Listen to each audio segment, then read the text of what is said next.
Hi friends, welcome back to our Dilsha Ammayya blogs. ಇವತ್ತು ನಾನು ಕನ್ನಡದಲ್ಲಿ ವಿಡಿಯೋವನ್ನು ಮಾಡ್ತಿದ್ದೀನಿ. ಇವತ್ತಿನ ಕಾನ್ಸೆಪ್ಟ್ ಏನಂತ ಹೇಳಿದರೆ ಕಾರ್ದು ಎಂಜಿನ್ದು ಬಗ್ಗೆ ಸ್ವಲ್ಪ ಪಾರ್ಟ್ಸ್ಗಳನ್ನು ತಿಳ್ಕೊಳ್ಳೋಣ. ಬನ್ನಿ ವಿಡಿಯೋಗೆ ಹೋಗೋಣ. ಫ್ರೆಂಡ್ಸ್, ಇದು ಮಾರುತಿ 800 ಕಾರ್ದು ಎಂಜಿನ್. ಇದು ಬನ್ನಿ ಫ್ರೆಂಡ್ಸ್, ಇಲ್ಲಿ ನಮಗೆ ಏರ್ ಫಿಲ್ಟರನ್ನು ಕೊಟ್ಟಿದ್ದಾರೆ. ಈ ಏರ್ ಫಿಲ್ಟರ್ ಏನು ಕೆಲಸ ಮಾಡ್ತದೆ ಅಂತ ಹೇಳಿದರೆ, ಫ್ರೆಶ್ ಏರನ್ನು ತಗೊಳ್ತದೆ. ಇಲ್ಲಿಂದ ಈ ಸೈಡಿಂದ ಫ್ರೆಶ್ ಏರನ್ನು ತಗೊಳ್ತಾರೆ. ಇಲ್ಲಿಂದ ತಗೊಂಡು ಇಲ್ಲಿಂದ ಏರ್ ಫಿಲ್ಟರ್ ಮಾಡಿ ಈ ಕಡೆಯಿಂದ ನಮಗೆ ಎಂಜಿನಿಗೆ ಡಿಸ್ಟ್ರಿಬ್ಯೂಟ್ ಮಾಡುತ್ತದೆ. ಇವಾಗ ಏರ್ ಫಿಲ್ಟರ್ ಏನು ಮಾಡ್ತದೆ, ಸುಮಾರು ಒಂದು 5000 ಕಿಲೋಮೀಟರ್ ಗಂಟ ನಾವು ರನ್ನಿಂಗ್ ಆದಮೇಲೆ ನಮಗೆ ಇವಾಗ ಇದು ಚೇಂಜ್ ಮಾಡಬೇಕಾದ ಅವಶ್ಯಕತೆ ಆಗುತ್ತೆ. ಯಾಕೆ ಅಂತ ಹೇಳಿದರೆ, ಫಿಲ್ಟರ್ ಆಗಿ ಸುಮಾರು ಒಂದು ವೈಟ್ ಕಲರ್ ಇರುವ ಫಿಲ್ಟರ್ ಫುಲ್ಲಾಗಿ ಒಂದು ಬ್ಲ್ಯಾಕ್ ಕಲರಿಗೆ ಕನ್ವರ್ಟ್ ಆಗಿರುತ್ತೆ.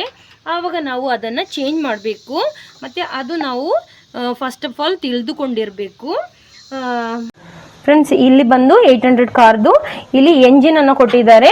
ಇಲ್ಲಿ ನಮಗೆ ಈ ಮುಚ್ಚಳವನ್ನು ಓಪನ್ ಮಾಡಿ ಆಯಿಲನ್ನು ಫಿಲ್ ಮಾಡ್ಕೊಳ್ಬೇಕು. ಇಲ್ಲಿ ಆಯಿಲನ್ನು ಫಿಲ್ ಮಾಡಿಕೊಂಡ್ರೆ ನಮಗೆ ಯಾವ ರೀತಿಯಲ್ಲಿ ಕಾಣ್ತದೆ ಅಂತ ಹೇಳಿದರೆ, ಇಲ್ಲಿ ಡಿಪ್ಸ್ಟಿಕ್ ಅನ್ನು ಕೊಟ್ಟಿದ್ದಾರೆ. ಇಲ್ಲಿ ಇದನ್ನು ಓಪನ್ ಮಾಡಿ ಹೀಗೆ ಚೆಕ್ ಮಾಡ್ಕೊಳ್ಬೇಕು. ಇಲ್ಲಿ 2 ಡಾಟ್ಗಳನ್ನು ಕೊಟ್ಟಿದ್ದಾರೆ. ಇಲ್ಲಿ 1 2 ಡಾಟ್ಗಳನ್ನು ಕೊಟ್ಟಿದ್ದಾರೆ. ಮಿನಿಮಮ್ ಮ್ಯಾಕ್ಸಿಮಮ್ ಅಂತ. ಮಿನಿಮಮ್ ಇಲ್ಲೇ ಇರಬೇಕು, ಮ್ಯಾಕ್ಸಿಮಮ್ ಇಲ್ಲಿ ಗಂಟ ಇರಬೇಕು. ಇದನ್ನು ಚೆಕ್ ಮಾಡ್ಕೊಳ್ಳೋದು ಮೇಯ್ನ್ ಆಗಿರೋದು. ಯಾಕೆಂತ ಹೇಳಿದರೆ, ಆಯಿಲ್ ಇಲ್ಲ ಅಂತ ಹೇಳಿದರೆ ನಮ್ಮ ಗಾಡಿ ಸೀಸ್ ಆಗೋಗುತ್ತೆ. ಫ್ರೆಂಡ್ಸ್, ಇಲ್ಲಿ ಬಂದು ನಮಗೆ ರೇಡಿಯೇಟರನ್ನು ಕೊಟ್ಟಿದ್ದಾರೆ. ಇಲ್ಲಿ ಈ ಭಾಗವನ್ನು ನಾವು ರೇಡಿಯೇಟರ್ ಅಂತ ಹೇಳ್ಕೊಳ್ಳೋದು.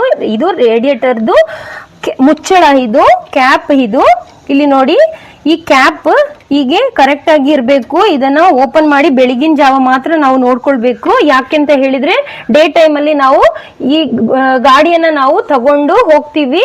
ಆವಾಗ ನಮ್ಮ ಗಾಡಿ ಹೀಟ್ ಆಗಿರುತ್ತೆ. ಹೀಟ್ ಆಗಿರುವ ಟೈಮಲ್ಲಿ ನಾವು ಇದನ್ನ ಓಪನ್ ಮಾಡ್ಕೊಳ್ಬಾರ್ದು. ಯಾಕೆಂತ ಹೇಳಿದ್ರೆ, ಹೀಟ್ ಆಗಿರುವ ಟೈಮಲ್ಲಿ ಇದನ್ನು ಓಪನ್ ಮಾಡಿದ್ರೆ ತುಂಬಾ ಮೇಲ್ಗಡೆಗೆ ಚಿಮ್ಮಿ ಬರುತ್ತೆ. ಅದಕ್ಕೆ ಅದನ್ನು ಓಪನ್ ಮಾಡ್ಕೊಳ್ಬಾರ್ದು. ಮತ್ತೆ ನಾವು ಇಲ್ಲಿ ನೋಡ್ಕೊಳ್ಬಹುದು, ಕೂಲೆಂಟ್ ಕಂಟೈನರ್, ರಿಸರ್ವ್ ಕಂಟೈನರ್ ಅನ್ನು ಕೊಟ್ಟಿದ್ದಾರೆ. ಇಲ್ಲಿಂದ ನಾವು ಫಿಲ್ ಮಾಡ್ಕೊಳ್ಬೇಕು. ಇಲ್ಲಿ ಮಿನಿಮಮ್ ಮ್ಯಾಕ್ಸಿಮಮ್ ಅಂತ ಕೊಟ್ಟಿದ್ದಾರೆ. ಇಲ್ಲಿ ಝೂಮ್ ಮಾಡಿದ್ರೆ ನಿಮಗೆ ಕಾಣಬಹುದು. ಇಲ್ಲಿ ಫುಲ್ ಅಂತ ಕೊಟ್ಟಿದ್ದಾರೆ, ಇಲ್ಲಿ ಲೋ ಅಂತ ಕೊಟ್ಟಿದ್ದಾರೆ. ಇದನ್ನ ಮಿನಿಮಮ್ ಇಟ್ಕೊಳ್ಬಾರ್ದು, ಸ್ವಲ್ಪ ಫುಲ್ ಆಗಿ ಹಾಕೊಳ್ಳೋದು ನಮಗೆ ಒಳ್ಳೇದು. ಫುಲ್ ಆಗಿ ಅಂತ ಹೇಳಿದ್ರೆ, ಇದು ಫುಲ್ ಓವರ್ ಫ್ಲೋ ಆಗದ ರೀತಿಯಲ್ಲಿ ಹಾಕೊಳ್ಬೇಕು. ಹೀಗೆ ಕ್ಲೋಸ್ ಮಾಡಿಟ್ಟಿರ್ತೀವಿ ಇವಾಗ. ಮತ್ತೆ ಇದ್ರದ್ದು ಕೆಲಸ ಏನಂತ ಹೇಳಿದ್ರೆ, ಎಂಜಿನ್ ಹೀಟ್ ಆಗಿರುವ ಟೈಮಲ್ಲಿ ನಮ್ಮ ಗಾಡಿ ಕೂಲ್ ಆಗಿರ್ಬೇಕು. ಅದಕ್ಕೆ ಆಟೋಮೆಟಿಕಲಿ ಇದು ಫಂಕ್ಷನ್ ಅನ್ನು ನಡೀತದೆ. ಅದೆಲ್ಲ ಇವಾಗ ನಮಗೆ ಬೇಡ. ಇದು ಪಾರ್ಟ್ಗಳು ಮೇನ್ ಆಗಿ ಅರ್ಥ ಮಾಡ್ಕೊಳ್ಬೇಕು ಅಂತ ಹೇಳಿದ್ರೆ, ಇದರಲ್ಲಿ ಫಿಲ್ ಮಾಡೋ ಅವಶ್ಯಕತೆ ಮಸ್ಟ್ ಆಗಿರೋದ್ರಿಂದ ಇದನ್ನ ಹೇಳ್ಕೊಡ್ತಿದ್ದೀನಿ. ಇದರಲ್ಲಿ ಹೋಯ್ಕೊಂಡ್ರೆ ಇಲ್ಲಿಗೆ ಬಂದಿರುತ್ತೆ. ಓಕೆನಾ ಫ್ರೆಂಡ್ಸ್? ಇಲ್ಲಿ ನಮಗೆ ಬ್ಯಾಟ್ರಿಯನ್ನ ತೋರಿಸ್ತಾ ಉಂಟು. ರೆಡ್ ಕಲರ್ ಅಲ್ಲಿ ಬ್ಯಾಟ್ರಿ. ಇದು ಇಲ್ಲಿ ಈ ಭಾಗದಲ್ಲಿ ನಮಗೆ ಟರ್ಮಿನಲ್ ಅನ್ನು ಕೊಟ್ಟಿದ್ದಾರೆ. ರೆಡ್ ಕಲರ್ ಮತ್ತೆ ಬ್ಲ್ಯಾಕ್ ಕಲರ್ ಅಂತ. ರೆಡ್ ಕಲರ್ ಪಾಸಿಟಿವ್ ಆಗಿದೆ, ಇಲ್ಲಿ ನೆಗೆಟಿವ್ ಆಗಿ ಬ್ಲ್ಯಾಕ್ ಕಲರ್ ಅನ್ನ ಕೊಟ್ಟಿದ್ದಾರೆ. ಟರ್ಮಿನಲ್ ನೋಡಿ ಸಣ್ಣದಾಗಿದೆ, ಈ ಕಡೆ ನೆಗೆಟಿವ್ ಅಲ್ಲಿ ಸಣ್ಣದಾಗಿದೆ. ಇಲ್ಲಿ ಬಂದು ಸ್ವಲ್ಪ ದಪ್ಪದಾಗಿ ಕಾಣಿಸ್ತಾ ಉಂಟಲ್ವಾ, ಇಲ್ಲಿ ಪಾಸಿಟಿವ್ ಟರ್ಮಿನಲ್.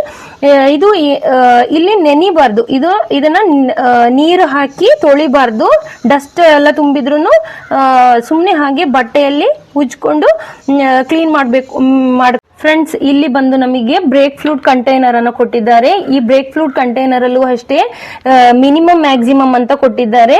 ಇಲ್ಲಿ ಫಿಲ್ ಆಗಿ ಹಾಕಬಾರ್ದು. ಮಿನಿಮಮ್ ಎಷ್ಟು ಉಂಟೋ ಮ್ಯಾಕ್ಸಿಮಮ್ ಎಷ್ಟು ಉಂಟೋ ಅಷ್ಟೇ ಲೆವೆಲಿಗೆ ನಾವು ಫ್ಲೂಡ್ ಅನ್ನ ಹಾಕೊಳ್ಬೇಕು.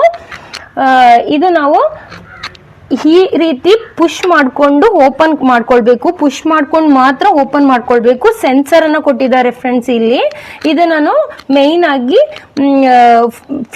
ಬ್ರೇಕ್ ಫ್ಲೂಡ್ ಇದೆಯಾ ಅಂತ ಚೆಕ್ ಮಾಡ್ಕೊಳ್ಳೋದು ನಾವು ಮೇಯ್ನ್ ಆಗಿರೋದು. ಫ್ರೆಂಡ್ಸ್, ಇವತ್ತಿನ ವಿಡಿಯೋ ನಿಮಗೆಲ್ಲರಿಗೂ ಇಷ್ಟವಾದರೆ ಎಲ್ಲರೂ ಲೈಕ್ ಮಾಡಿ, ಶೇರ್ ಮಾಡಿ, ಕಮೆಂಟ್ ಮಾಡಿ, ಸಬ್ಸ್ಕ್ರೈಬ್ ಮಾಡಿ, ಸಪೋರ್ಟ್ ಮಾಡಿ. Thank you. ನೆಕ್ಸ್ಟ್ ವಿಡಿಯೋದಲ್ಲಿ ಕಾಣುವವರೆಗೂ ಬಾಯ್.